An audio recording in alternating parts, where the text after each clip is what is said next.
उत्तर प्रदेश में विधानसभा का शीतकालीन सत्र आज से शुरू हो गया। इस दौरान मुख्यमंत्री योगी आदित्यनाथ ने समाजवादी पार्टी पर जमकर निशाना साधा और उन्हें दंगों की क्रोनोलॉजी याद दिलाई। उन्होंने संभल और बहराइच मुद्दे पर कहा कि एक भी दोषी नहीं बचना चाहिए। सीएम ने कहा कि विपक्ष ने हमेशा से बटेंगे और कटेंगे राजनीति की, इसलिए उन्होंने कहा कि ना बटेंगे ना कटेंगे। सीएम योगी आदित्यनाथ ने कहा कि संभल जिले में कैसे माहौल खराब किया गया, इसका इतिहास 1947 से शुरू हुआ था। उन्होंने कहा कि इस साल 1947 से लेकर अब तक 209 हिंदुओं की मौत हो गई। इसके लिए किसी ने संवेदना के लिए दो शब्द नहीं कहे और मुख्यमंत्री ने कहा कि जो भी दोषी है उसको छोड़ा नहीं जाएगा, सख्त से सख्त कार्रवाई उन पर की जाएगी। ये संभल में दंगों का जो इतिहास है 1947 से ही प्रारंभ होता है। 1947 में एक मौत होती है, 1948 में 6 लोग मारे जाते हैं, 1958 में भी दंगा होता है, 1962 में भी दंगा होता है, 1976 में भी 5 लोगों की मौत वहां पर हुई थी और 1978 में 184 हिंदुओं को सामूहिक रूप से जला दिया गया था। 184 हिंदुओं को हत्या हुई थी, हिंदुओं की हत्या हुई थी और जलाया भी गया था और 184 हिंदू मारे गए थे वहां। 184। मैं वही तो कह रहा हूं ना, आप उस सच को स्वीकार नहीं करेंगे, आप उस सच्चाई को स्वीकार नहीं करेंगे और लगातार कई महीनों तक वहां कर्फ्यू था। 1980 में फिर दंगा हुआ था, एक मृत्यु हुई। 1982 में फिर दंगा हुआ, एक मृत्यु हुई। 1986 में 4 लोग मारे गए और 1990 फिर 1992 में 5 मौतें हुई, 1996 में 2 मौतें हुई।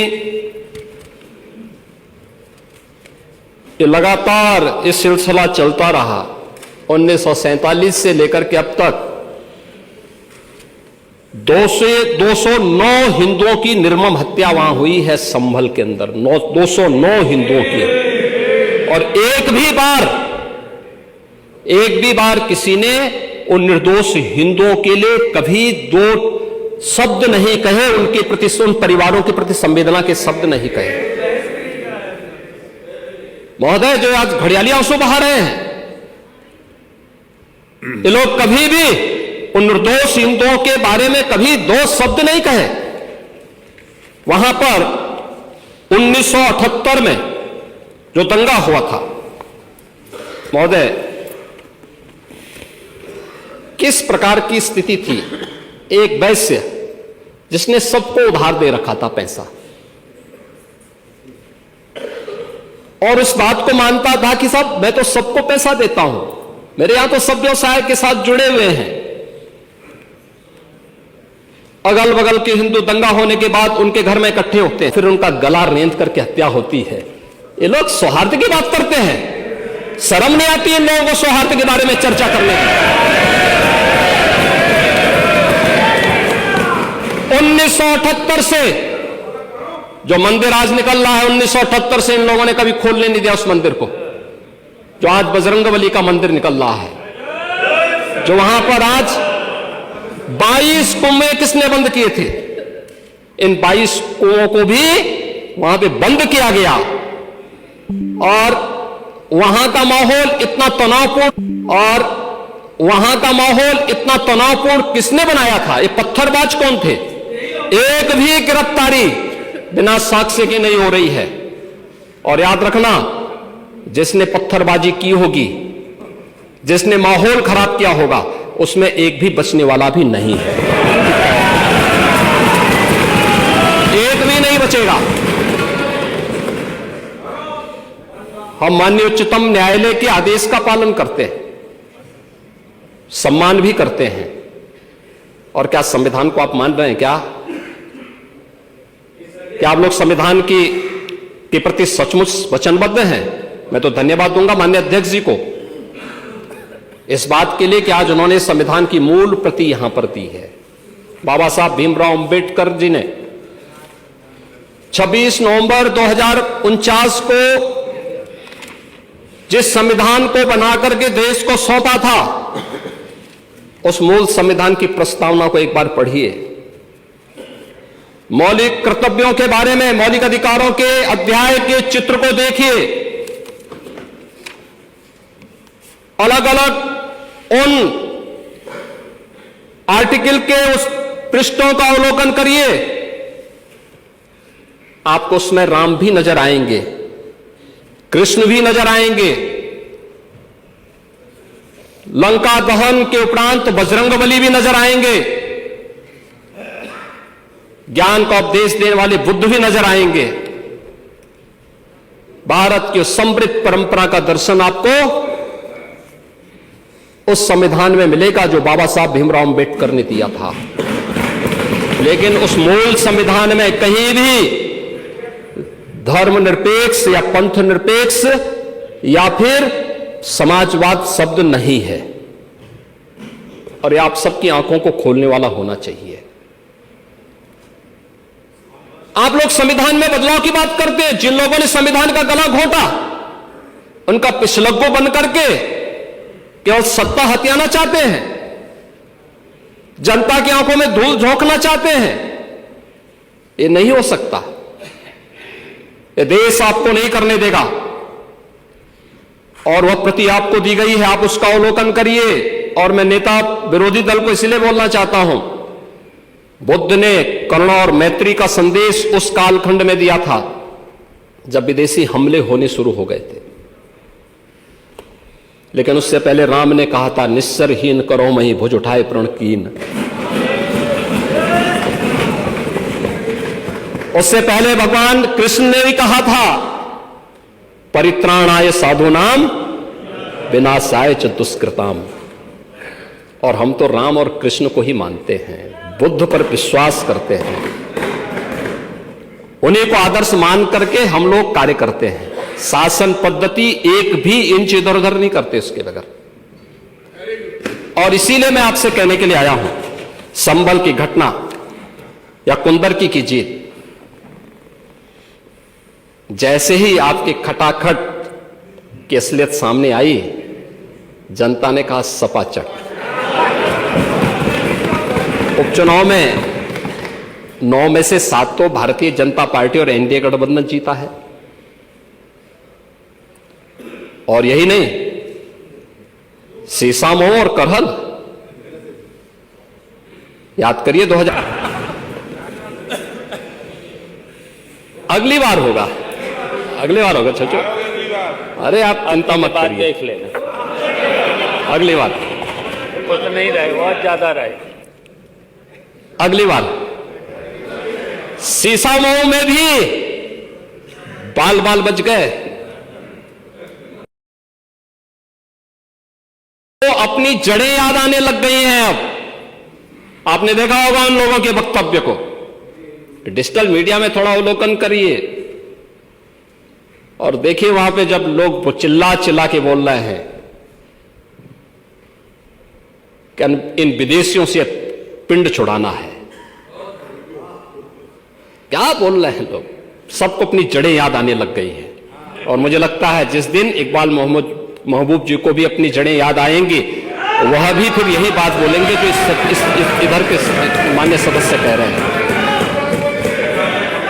महोदय,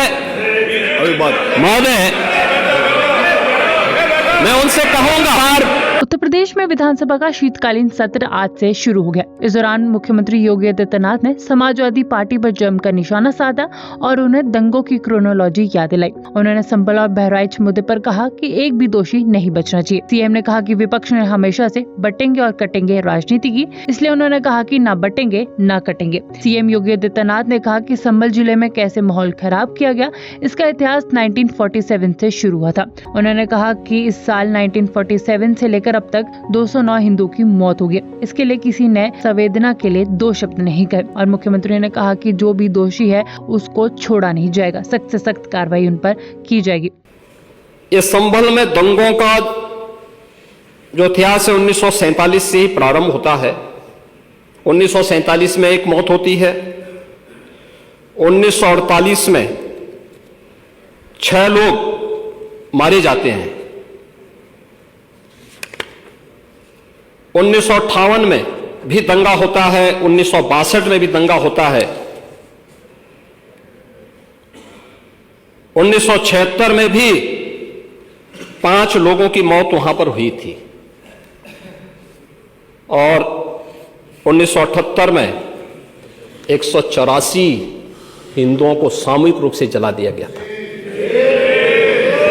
184 हिंदुओं को हत्या हुई थी, हिंदुओं की हत्या हुई थी और जलाया भी गया था और 184 हिंदू मारे गए थे वहां। 184। मैं वही तो कह रहा हूं ना, आप उस सच को स्वीकार नहीं करेंगे, आप उस सच्चाई को स्वीकार नहीं करेंगे और लगातार कई महीनों तक वहां कर्फ्यू था। 1980 में फिर दंगा हुआ था, एक मृत्यु हुई। 1982 में फिर दंगा हुआ, एक मृत्यु हुई। 1986 में 4 लोग मारे गए और 1990 फिर 1992 में 5 मौतें हुई, 1996 में 2 मौतें हुई। ये लगातार ये सिलसिला चलता रहा 1947 से लेकर के अब तक। 209 हिंदुओं की निर्मम हत्या वहां हुई है संभल के अंदर, 209 हिंदुओं की। और एक भी बार किसी ने उन निर्दोष हिंदुओं के लिए कभी 2 शब्द नहीं कहे, उनके प्रति, उन परिवारों के प्रति संवेदना के शब्द नहीं कहे। महोदय, जो आज घड़ियाली आंसू बहा रहे हैं, ये लोग कभी भी उन निर्दोष हिंदुओं के बारे में कभी 2 शब्द नहीं कहे। वहां पर 1978 में जो दंगा हुआ था, महोदय, किस प्रकार की स्थिति थी। एक वैश्य जिसने सबको उधार दे रखा था पैसा, और उस बात को मानता था कि साहब मैं तो सबको पैसा देता हूं, मेरे यहां तो सब व्यवसाय के साथ जुड़े हुए हैं। अगल बगल के हिंदू दंगा होने के बाद उनके घर में इकट्ठे होते हैं, फिर उनका गला रेंध करके हत्या होती है। ये लोग सौहार्द की बात करते हैं, शर्म नहीं आती इन लोगों को सौहार्द के बारे में चर्चा करने की। 1978 से जो मंदिर आज निकल रहा है, 1978 से इन लोगों ने कभी खोलने नहीं दिया उस मंदिर को, जो आज बजरंगबली का मंदिर निकल रहा है। जो वहां पर आज 22 कुएं किसने बंद किए थे, इन 22 कुओं को भी वहां पे बंद किया गया। और वहां का माहौल इतना तनावपूर्ण किसने बनाया था? ये पत्थरबाज कौन थे? एक भी गिरफ्तारी बिना साक्ष्य के नहीं हो रही है। और याद रखना, जिसने पत्थरबाजी की होगी, जिसने माहौल खराब किया होगा, उसमें एक भी बचने वाला भी नहीं है, एक भी नहीं बचेगा। हम माननीय उच्चतम न्यायालय के आदेश का पालन करते हैं, सम्मान भी करते हैं। और क्या संविधान को आप मान रहे हैं? क्या आप लोग संविधान के प्रति सचमुच वचनबद्ध हैं? मैं तो धन्यवाद दूंगा माननीय अध्यक्ष जी को इस बात के लिए कि आज उन्होंने संविधान की मूल प्रति यहां पर दी है। बाबा साहब भीमराव अंबेडकर जी ने 26 नवंबर 2049 को जिस संविधान को बनाकर के देश को सौंपा था, उस मूल संविधान की प्रस्तावना को एक बार पढ़िए। मौलिक कर्तव्यों के बारे में, मौलिक अधिकारों के अध्याय के चित्र को देखिए, अलग अलग उन आर्टिकल के उस पृष्ठों का अवलोकन करिए, आपको उसमें राम भी नजर आएंगे, कृष्ण भी नजर आएंगे, लंका दहन के उपरांत बजरंगबली भी नजर आएंगे, ज्ञान का उपदेश देने वाले बुद्ध भी नजर आएंगे। भारत की समृद्ध परंपरा का दर्शन आपको उस संविधान में मिलेगा जो बाबा साहब भीमराव अंबेडकर ने दिया था। लेकिन उस मूल संविधान में कहीं भी धर्मनिरपेक्ष या पंथ निरपेक्ष या फिर समाजवाद शब्द नहीं है, और ये आप सबकी आंखों को खोलने वाला होना चाहिए। आप लोग संविधान में बदलाव की बात करते हैं। जिन लोगों ने संविधान का गला घोंटा, उनका पिछलग्गो बन करके केवल सत्ता हथियाना चाहते हैं, जनता की आंखों में धूल झोंकना चाहते हैं। ये नहीं हो सकता। ये देश आपको नहीं करने देगा, और वह प्रति आपको दी गई है, आप उसका अवलोकन करिए। और मैं नेता विरोधी दल को इसलिए बोलना चाहता हूं, बुद्ध ने करुणा और मैत्री का संदेश उस कालखंड में दिया था जब विदेशी हमले होने शुरू हो गए थे। लेकिन उससे पहले राम ने कहा था, निस्सरहीन करो मही भुज उठाए प्रण कीन। उससे पहले भगवान कृष्ण ने भी कहा था, परित्राणाय साधूनाम विनाशाय च दुष्कृताम। और हम तो राम और कृष्ण को ही मानते हैं, बुद्ध पर विश्वास करते हैं, उन्हीं को आदर्श मान करके हम लोग कार्य करते हैं। शासन पद्धति एक भी इंच इधर उधर नहीं करते उसके बगैर। और इसीलिए मैं आपसे कहने के लिए आया हूं, संभल की घटना या कुंदरकी की जीत, जैसे ही आपकी खटाखट की असलियत सामने आई, जनता ने कहा सपाचट। उपचुनाव में 9 में से 7 तो भारतीय जनता पार्टी और एनडीए गठबंधन जीता है। और यही नहीं, सीसामऊ और करहल याद करिए 2000। अगली बार होगा, अगली बार होगा छचो। अरे आप चिंता मत करिए, देख लेना अगली बार। कुछ नहीं रहे, बहुत ज्यादा रहे। अगली बार सीसामऊ में भी बाल बाल बच गए, तो अपनी जड़ें याद आने लग गई हैं। अब आपने देखा होगा उन लोगों के वक्तव्य को, डिजिटल मीडिया में थोड़ा अवलोकन करिए और देखिए वहां पे जब लोग चिल्ला चिल्ला के बोल रहे हैं कि इन विदेशियों से पिंड छुड़ाना है, क्या बोल रहे हैं लोग। सबको अपनी जड़ें याद आने लग गई हैं। और मुझे लगता है जिस दिन इकबाल महबूब जी को भी अपनी जड़ें याद आएंगी, वह भी फिर यही बात बोलेंगे जो इधर के मान्य सदस्य कह रहे हैं। महोदय, मैं उनसे कहूंगा